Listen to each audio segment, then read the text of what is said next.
So libraries are having a bit of a week here on BookTube. People talking about whether or not they personally use libraries or not, and involved in that discussion is whether or not libraries are effective or useful or relevant anymore. I wasn't going to get into it, but I kind of have to get into it because it's my job and I feel strongly about it. As well as I realized I still have a last library Q&A video to make, and I think that is going to be a series of videos because it's all those big questions. Do libraries matter? How are libraries changing? What is a library's relevance? I'm gonna do them one at a time because I just can't put it all into one, or I can, but I don't want to.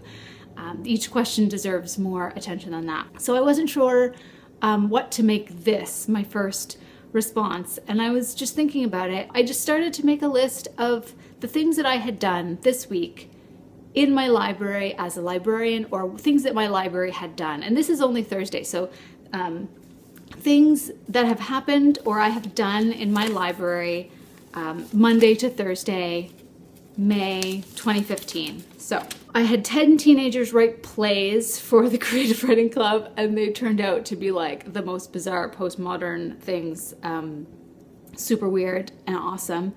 I helped a woman sign up for Gmail. She did not know what Gmail or Google was. She didn't know what an address bar in like Internet Explorer was. She didn't know what a username was. Helped her do that. It was a challenge, but we got there.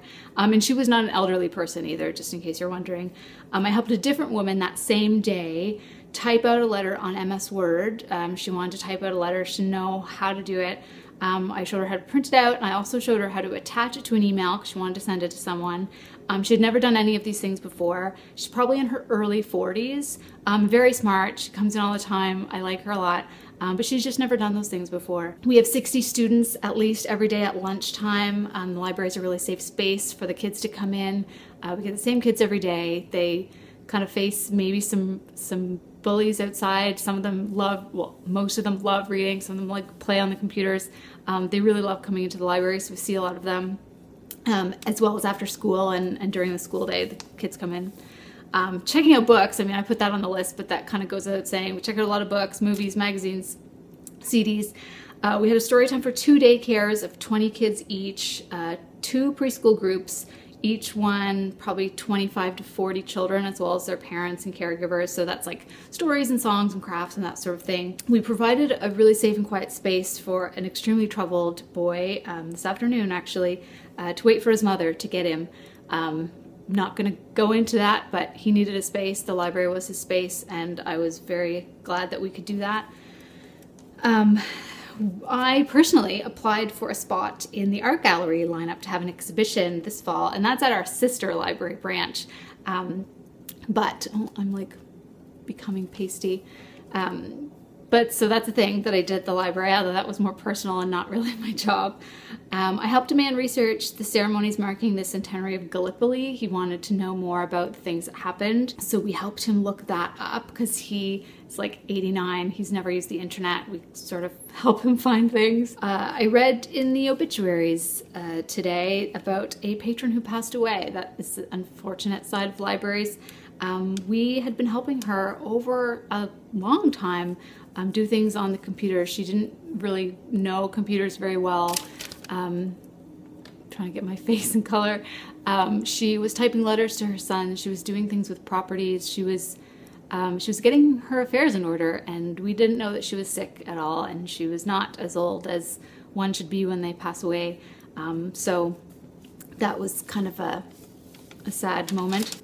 Place for tutors. We have tutors that come and meet with students after school, during class time, that sort of thing. Free Wi-Fi without needing to buy a $5 cafe drink, or 5 or more. Drinks are expensive. Starbucks is expensive.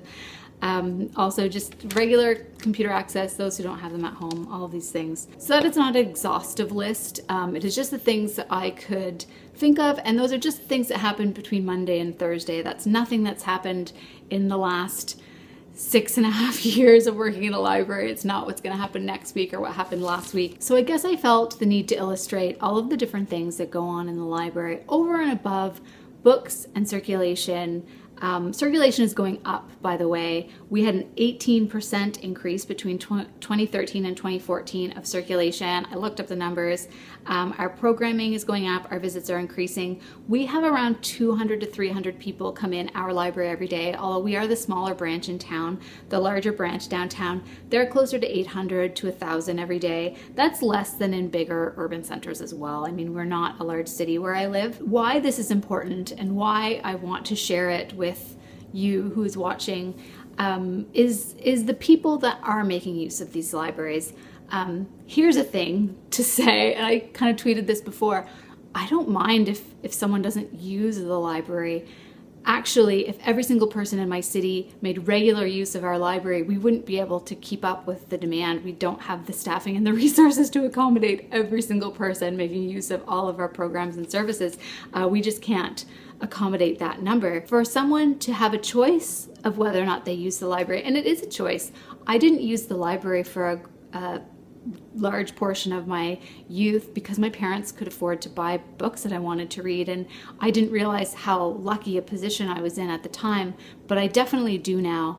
I've had people in tears over a $3 to $5 fine that they just couldn't afford to pay. So I guess what I want to say with this video, I'm not putting down anyone who doesn't use the library. If that is a choice for you, that's fine. There's nothing wrong with buying books and owning books, and we want the publishing industry to flourish and continue to make books for us all to read and enjoy. And we don't need every single person to use libraries, but we do need people who don't use libraries to still champion them and still understand why they're important and the people who are using them.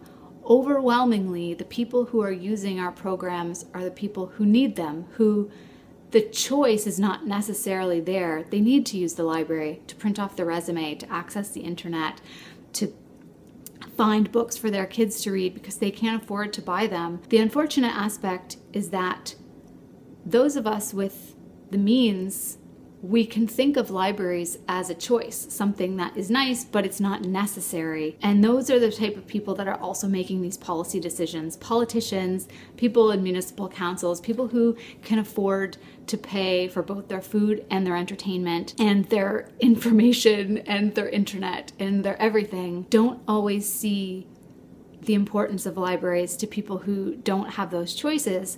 And you don't need me to tell you that it's often the people of the lower economic brackets that are the most disenfranchised, the most screwed over by policy and cutbacks and things like that. And it's hard times right now. The library budgets are being cut back, services are being reduced, things are changing because of fiscal necessity, but also because the people that are making these decisions, they see libraries as something that are nice, and everyone loves to support the library, but they don't really see just how necessary they are for a huge number of people. Which is why people like you, me, someone who can sit at home and watch YouTube on the internet and buy books and have hauls and all of those things, young, intelligent people who politicians love to get votes from, need to be the ones to say, look, this is important, this builds our community, this makes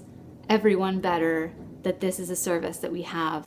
It is a place where you don't need to pay money for anything, and you can stay there as long as you like till the library is closed. It's just a true community space that needs to be protected for so many reasons. So even if we don't use them, we need to make sure that they stay around, because once things like this are cut, they're not coming back.